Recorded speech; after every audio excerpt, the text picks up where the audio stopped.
At this point, I don't get what Joey's plan is for this company. The animations sure aren't being finished on time anymore, and I simply don't see why we need this machine. It's noisy, it's messy, and who needs that much ink anyway? Also, get this. Joey had each one of us donate something from our workstation.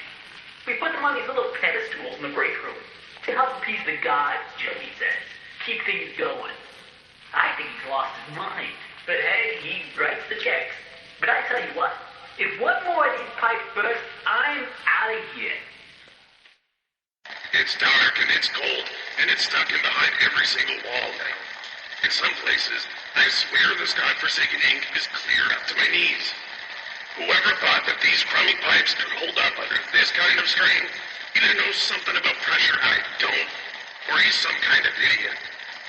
But the real worst part about all this are the noises the system makes, like a dying dog in its last legs. Make no mistake, this place, this machine, and this whole darn thing, it just isn't natural. You can bet I won't be doing any more repair jobs for Mr. Joey Drew. He appears from the shadows to rain his sweet blessings upon me, the figure of ink that shines in the darkness. I see you, my Savior. I pray you hear me. Those old songs, yes, I still sing them, for I know you are coming to save me, and I will be swept into your final loving embrace. But love requires sacrifice. Can I get an amen? So first, Joey installs this ink machine over our heads. Then it begins to leak. 3 times last month we couldn't even get out of our department because the ink had flooded the stairwell. Joey's solution? An ink pump to drain it periodically. Now I have this ugly pump switch right in my office. People in and out all day. Thanks, Joey. Just what I needed. More distractions. These stupid cartoon songs don't write themselves, you know? Every day the same strange thing happens. I'll be up here in my booth, the band will be swinging, and suddenly Sammy Lawrence just comes marching in and shuts the whole thing down. Tells us all to wait in the hall. Then I hears him.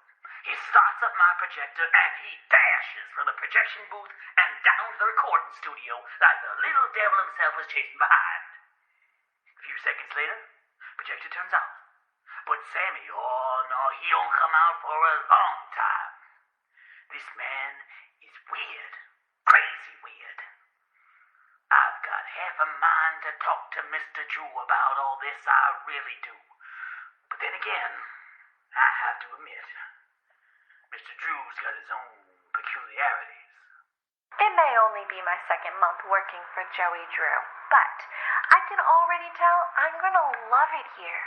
People really seem to enjoy my Alice Angel voice. Sammy says she may be as popular as Bendy someday. These past few weeks, I voiced everything from talking chairs to dancing chickens. But this is the first character I've really felt a connection with. Like she's a part of me. Alice and I, we're going places. So I go to get my dustpan from the hall closet the other day, and guess what? I can't find my stupid keys. It's like they disappeared in the thin air or something. All I can think of is that they must have fallen in one of the garbage cans as I was making my rounds last week. I just hope nobody tells Sammy, because if he finds out I lost my keys again, I'm out of here. Every artistic person needs a sanctuary. Joey Drew has his, and I've got mine. To enter, you need only know my favorite song. The banjo playfully plucks. The banjo, once again, strums its melody. The bass fiddle sings with deep articulation. The bass fiddle returns and sings aloud. The drum thunders in triumph. The drum echoes out once more. The piano delicately calls. The piano returns in graceful harmony. The violin shudders with a piercing voice. The violin again screams. Sing my song, and my sanctuary will open to you. I love the quiet, and that's hard to come by in these busy times. And yeah, sure, it may stink to high heaven down here, but it's just perfect for an old lyricist like me. Sammy's songs always got some bounce, but if I didn't get away once in a while, they'd never have any words to go with them. So I'll keep my mind to singing and, my nose closed. I don't be seeing what the big deal is. So what if I went and painted some of those bendy dolls with a crooked smile? That's sure no reason for Mr. Drew to be flying off the handle at me. And if he really wants to be so helpful, he could be telling me what I'm to be doing with this warehouse I got full of that angel whatchamacallit. Not a scrap of that mess myself. You'd probably have to melt it all down to be rid of it all. Everything feels like it's coming apart. When I walked into the recording booth today, Sammy was there with that Allison. Apparently, I didn't get the memo. Alice Angel will now be voiced by Miss Allison Pendle. A part of me died when he said that. There's gotta be a way to fix this. There's nothing wrong with dreaming. Wishing for the impossible is just human nature. That's how I got started. Just a pencil and a dream. We all want everything, without even having to lift a finger. They say you just have to believe. Belief can make you succeed. Belief can make you rich. Belief can make you powerful. Why, with enough belief, you can even cheat death itself. Now that is a beautiful and positively silly thought. All right, let's go over this again. If the pressure goes over 45, I screw the safety bolt in tighter, right? No, for the last time you do that, you blow every pipe in this place. If it reaches 45, you unhook the safety switch. You sure? You know, this sounds harder than comparing earwax to beeswax. Look, it's not that difficult. Just keep an eye on the gauge. Look, pal, if you think I'm doing my job and yours, I'm out of here. These blasted elevators. Sometimes they open, sometimes they don't. Sometimes they come, and sometimes they keep on going to hell and back. I keep telling these people, if Mr. Joey Drew keeps cutting corners like this, someone's sure to end up falling to their death. And it sure ain't gonna be me. I'm taking the stairs. Who would have thought? Me having lunch with Joey Drew. Apparently times are tougher than I thought. For a moment there, I thought I'd be stuck with the check. But I gotta say, he wasn't at all what I expected. Quite the charmer. He even called me Alice. I liked it. I don't get it. Everyone's walking around here like Grandma just died. Nothing but angry faces everywhere. These people gotta lighten up. I mean, hello, you make cartoons. Your job is to make people laugh. I'm telling you, if these people don't start cracking a smile every now and then, I'm out of here. The real problem with Mr. Drew is that he never actually tells us little people anything. Oh, sure. According to him, there's always big stuff coming, adventure and fame and the like.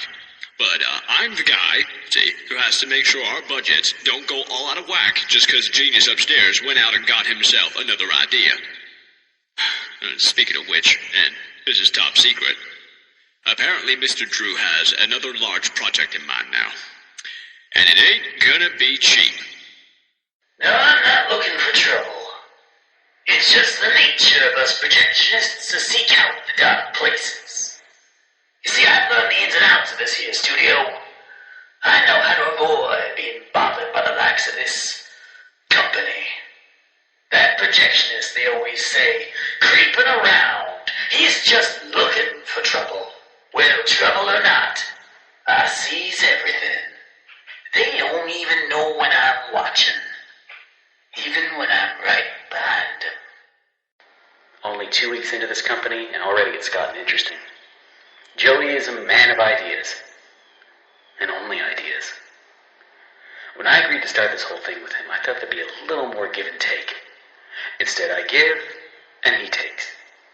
I haven't even seen Linda for days now. Still, someone has to make this happen. When in doubt, just keep drawing, Henry. On the plus side, I've got a new character I think people are gonna love.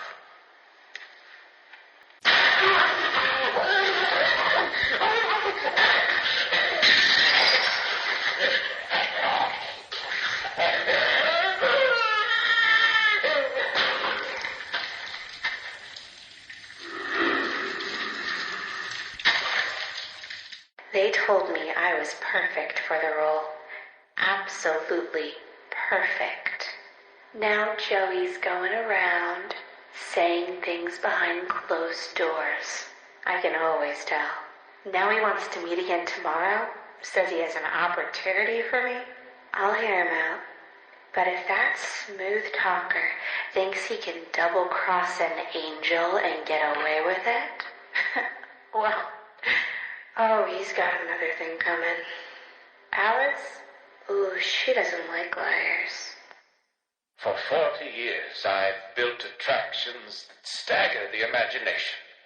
Colossal wonders, such as the world has never seen. I have earned my legacy with sweat. But right in front of everyone, high-level investors, Wall Street tycoons, the ever-tactless Joey Drew introduces me, the great Bertrum Piedmont, as Bertie, like I was his child. You may be paying me, Mr. Drew, but you don't own me. I'll build you a park bigger than anything you could ever possibly conceive. But before you go taking any bows, Mr. Drew, know that this grand achievement will belong to me, and to me alone. These guys down in the warehouse get to play games all day while I'm stuck cleaning up after them. They keep locking themselves out of their own back room. So I says to them, look guys, I says, you're smart, right? Here's an idea. Why not rig these games to knock open the door if you win? It'll be fun for you guys, and it saves me the trip down here every day.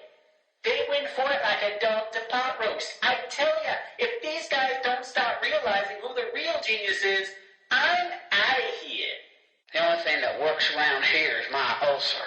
Half these people don't know a wrench from a dang steamroller. Bunch of morons is what they are. Spend their day in the warehouse arguing over who's supposed to be doing what or playing them silly games. Still, I'm not complaining. I get most of my time to myself. Suits me just fine. Only thing that bothers me is that mechanical demon in the corner. Bertrum's been working on it for a month now. Says it'll walk someday and maybe dance. Oh, all it does now is give me the creeps. I swear, when my back's turned, that thing's moving. The biggest park ever built. A centerfold of attractions. Each one more grand than the one before it. It makes my eyes come to tears at the thought. But then,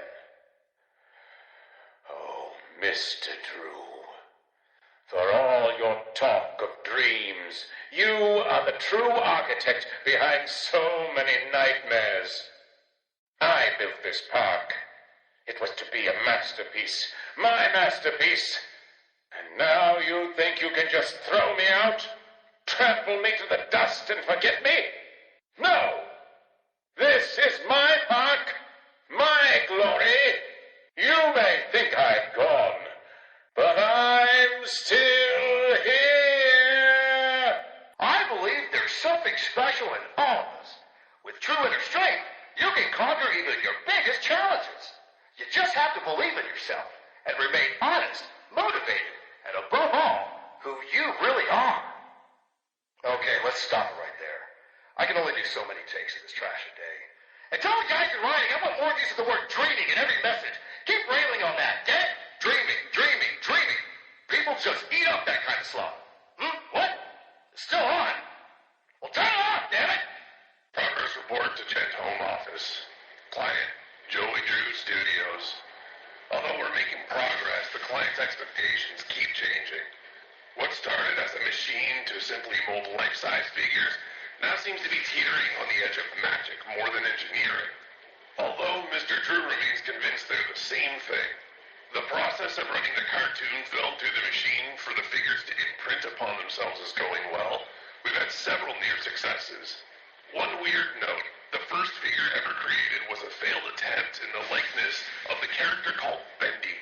Since that time, no other attempts of this particular figure have emerged. And the one that did, I don't know. There's just something unworldly about him. So it turns out it's my lucky day. I I got to cleaning some of the offices around 2 a.m. last night, and what do you think I find on one of the chairs? A big freaking chocolate cake, just sitting there, practically yelling my name.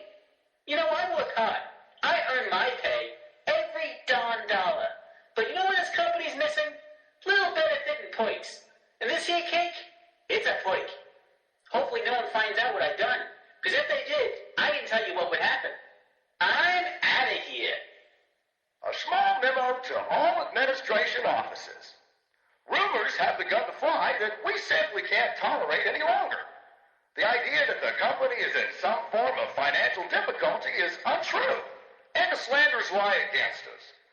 It's also been known to me that some backroom incompetents are not trusting in my leadership. As a leader, I'm always steering the boat, guiding our destiny, looking at the big picture. No need for you people to worry about such complicated things. Just do whatever it is you do and trust your leader, which is me.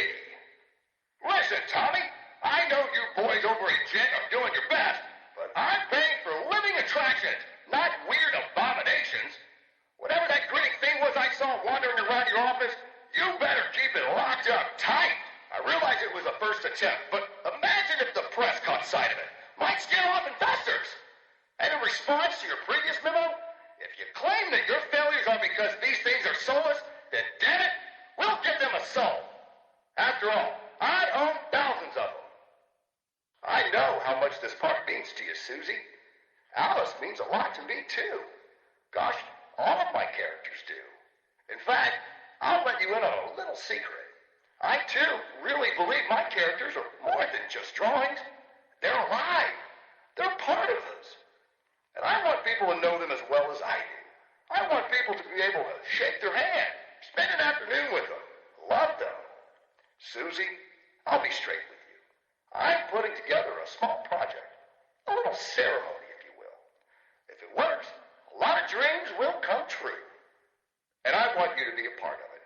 I want you to bring Alice to life once again. What do you say? It's simply awe-inspiring what one can accomplish with their own hands. A lump of clay can turn to meaning if you strangle it with enough enthusiasm. Look what we've built. We created life itself, Henry. Not just on a silver screen, but in the hearts of those we entertained with our fancy moving pictures. But when the tickets stopped selling, when the next big thing came along, only the monsters remained. Shadows of the past. But you can save them, Henry. You can peel it all away.